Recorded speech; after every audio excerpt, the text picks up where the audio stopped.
Yeah, there's more people involved in this decision, but if it were up to me, games would be $20. I'm in complete agreement with Phyllis Spencer from Microsoft when he says that the Summer Games Fest will always be referred to as E3. That's why on my previous video a couple of days ago, I said bring back E3, and they should. But today, folks, I want to talk about Gears of War Reloaded because I haven't really covered this as much and I wanted to today. Hopefully this video won't be too long. But before I get into this video today, I love Gears of War from its inception in 2006, then 2008 with Gears of War 2, then 2011 with Gears of War 3, and I'm going to include Judgment as well because Judgment often gets tossed aside and it's a great game in its own right. Oh my god, when Gears 4 and Gears 5 emerged on the scene, well, I just have to tell you, there's two words that ruined this whole experience for me, and you're about to see her in an absolute... This dog-faced creature right here, Kate Diaz.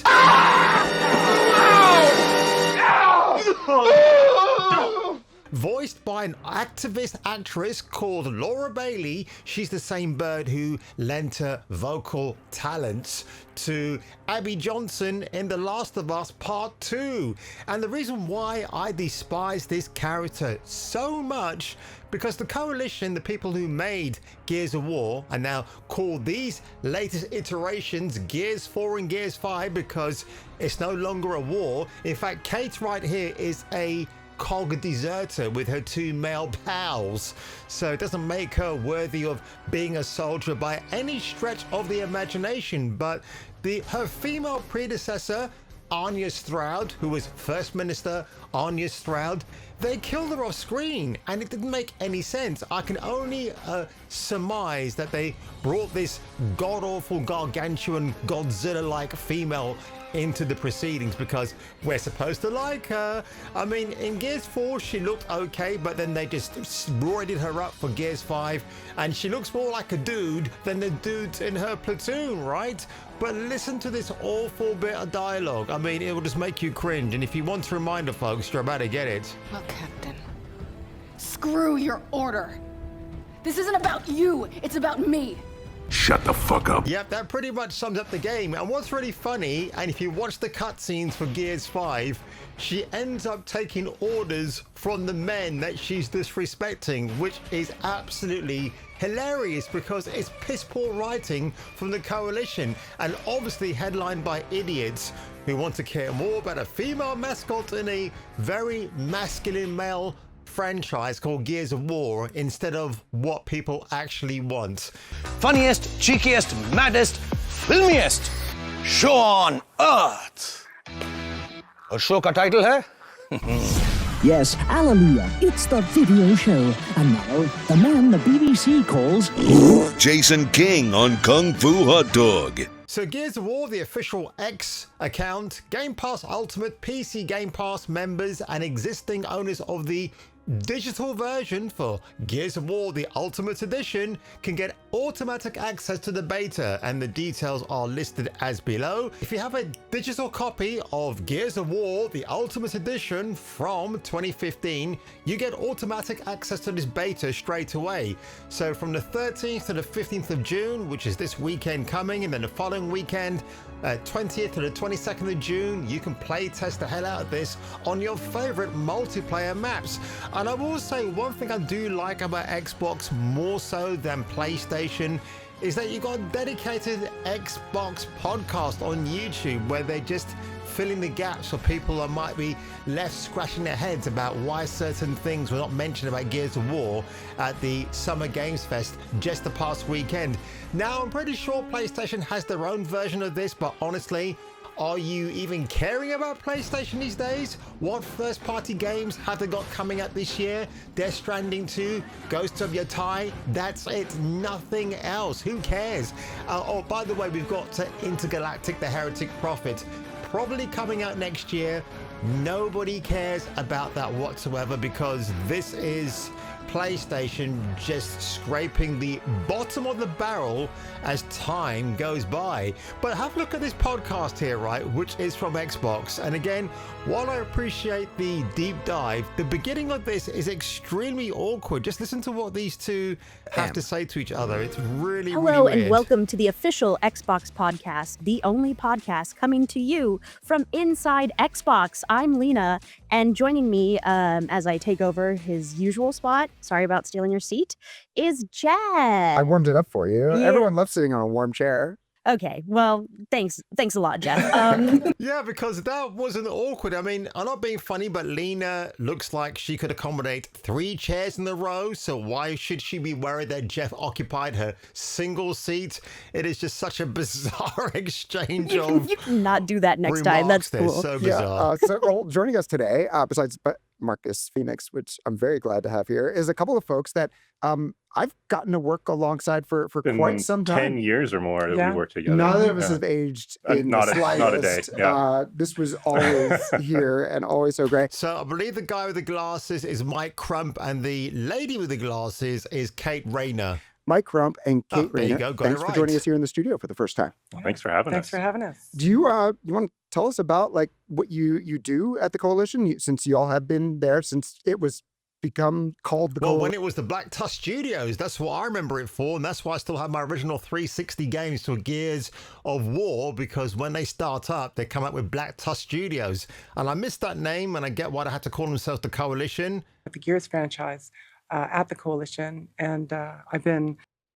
So if you're playing on Xbox and then you switch on to Steam, your progression will move with you, right? So your progress in campaign or your multiplayer versus level and rank and what you've unlocked through gameplay will just move with you. But here's the thing, right? They made a recent announcement on Xbox that everything going forward next year, you got the Rogue Ally and you got the Rogue or just the Ally X handheld from Microsoft coming out, right? But the problem is, and they don't address this, physical games will no longer be a part of the ecosystem for Xbox. It's digital only, which still raises the question, people like me will like to collect physical items with the game actually on the disc, right? You still want to buy your Marcus Phoenix statue, which I'm probably sure there's going to be some sort of commemorative statue of Dom or Marcus you can buy with this Gears of War E-Day. Probably going to be a November 2026 release, right? And the thing is, if it's digital only, then what happens when the servers go down? Isn't there a bill that's going to be coming through to inform customers that even if you acquire a digital film or a video game, you're effectively renting it? And this is going to be the sad way going forward, folks. Yeah, you or I aren't going to be living forever. We'll eventually leave the earth one day and our physical possessions will be taken by somebody else. And it could be a legacy that you pass on to somebody else, and then they'll get to enjoy the fruits of your hobby as an enthusiast, right? So again, lovely seeing all this stuff, but I just wonder, what the final gameplay is going to be. But let's have a look towards the tail end of this. Right? That's right. So yeah, if you bought Gears of War Ultimate Edition digitally, you'll get Gears of War Reloaded for free. That's which is something they should have really informed people at the time this all was announced. If I'd known that, I would have got myself the digital copy. So there you go. It is what it is. Awesome. Yeah. Good to, I like free updates. Yeah. We can't let you go. It would be dereliction of duty if I was to let you go without E-Day? asking about Gears E-Day. Yes. How's it going? Come on. It's going well. Yeah, still in development. So I can't share a lot about E-Day right now. And we certainly will have more to share in the future. But we're super passionate about E-Day. We had a great reception last year when we announced the game at Showcase. Right. The whole team felt the love from the Gears of War community when that trailer, aired. And honestly, it was an amazing moment inside the studio to hear Gears fans react to the direction that we're going. Yeah, because simply nobody liked Gears 4 and Gears 5. The only thing I like about Gears 5 is the Hive Busters DLC. That was absolutely fantastic. And I'm actually playing that again in a harder mode. Lani, Mac, and, to a lesser degree, the other dude, the black guy, what do they call him again? Krog, Craig, whatever. I mean, he was just a Keenan, Ivory Keenan Wayans. Okay, Keegan. That's it. I'd eventually get there. He's kind of forgettable. Like, again, he's just a skin reused of Michael Barrick from Gears of War 3 DLC. That's all it is from me about that character. But let's have a look at this, folks. This is the Reloaded trailer. Now, this is hilarious, right? Because this is the PlayStation YouTube official channel. And as somebody has said here, obviously it's going to be cut off from my coverage here on the screen. But they said, oh, you can read it right here. If someone in 2006 told me that Gears of War will be coming to the PlayStation in the next 19 years, I wouldn't believe them. And it's true. At the time, it was definitely going to be the case. I always kind of miss the days of console exclusivity. I really do miss that because it meant something. It really meant something to the fans. And now it's all coming together, so to speak. It's like, oh, this is such a weird thing, but I get it. Gears of War will get a new fan base across the whole world. Even Latin America is going to have their more servers built there so more people can multiplayer Gears of War. Hopefully this gets a physical release and the others are remastered on PlayStation 5. They will be. That won't be a problem regarding that. But there was a comment that I saw here, and it might have been on X, where somebody said, why didn't they just release the Marcus Phoenix collection? But the thing is, they want to stagger the releases of each and every game. And I think Gears of War 2 and 3 won't be called Reloaded. They'll have different titles to them after their initial title that you know them by. That's my belief going forward, because leading up to Reloaded, you need to, or rather leading up to E-Day, I think the plan is to have all the other games released before then. So it gives people who are not versed with the lore for Gears of War will all be fully ready for what happens in E-Day, because E-Day is obviously a prequel game. So without further ado, folks, let's have a look at this short but brief and very epic 4K trailer for Gears of War Reloaded. Oh, General Ron, who needs a hug. Oh, or then again, maybe not. Experience the groundbreaking original. I like how they're reusing the old fonts again. It's so cool.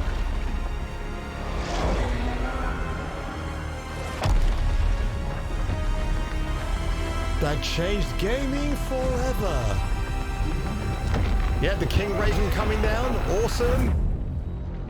Gears of War is going multi-platform. Not anymore. Things have changed. I actually liked that bit before that. I forgot. I talked over. I'm sorry about that, folks. Things have changed. So after this, you just get. You could get in a lot of trouble for. This edit coming up here is really, really funny when Marcus Phoenix says, "You could get in a lot of trouble for doing this." Not anymore. Things have changed. Welcome back to the army, soldier. Oh, shit. That's what he says next.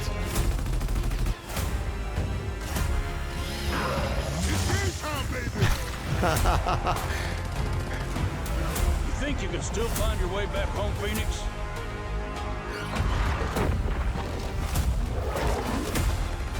I always love hearing Hoffman's voice. He's so cool. Look at that. 4K textures, 60 FPS, 120 FPS multiplayer, HDR. It's insane, man. Baby. Can't get enough of the Coltrane, baby. Let's do this. Goddamn right. Berserker. Hammer at Dawn. This is gonna be awesome.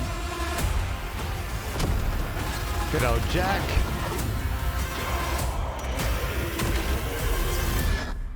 Form up! Oh, that music. PlayStation 5, it still blows my mind that you see that. Oh my god, it's so strange. But the console, I think console wars is a thing of the past now. If they bring up again because of Gears of War has migrated over to other platforms, including its rival PlayStation, well, I'm just going to ignore it. It'll be people out there who'll be farmer dramming for the sake of it, rather than sitting together as gamers and playing the hell out of one of the OG titles ever. I just wish this was an actual rebuilt from the ground up game. I really wished, because look, when you play this, it will still feel like a 2006 game in places, right? You can't escape that. You will see that. You can see lightning or hear it at any moment now. There you go. You can just see that. It's probably a bit bright on my PC settings here, but that was something that wasn't in the original game. If I remember correctly, there was no such thing as rain at all in the multiplayer, or even in the base game from what I remember. So this is something they're bringing in for the first time, which is absolutely incredible, actually. And I'm so glad they've actually done that. But that is it. That is Gears of War Reloaded, coming out on the 26th of August this year. And it's going to be the ultimate edition ever, even though it's a remaster of the Ultimate Edition from 2015, which is a bit of a kick in the saber tooth if you think about it, because you would have thought they would have gone ahead and just give us a proper remaster from the ground up. But again, as a big Gears of War fan, I've got my retro Lancer up there, or actually it's just the Lancer without the chainsaw at the end of it. And yeah, I can't wait to take it down at some point and use it for a future video. But if you ended up enjoying this video today, folks, make sure you give it a like below, smash that subscribe button, and I will catch you catching me for the return of the next video.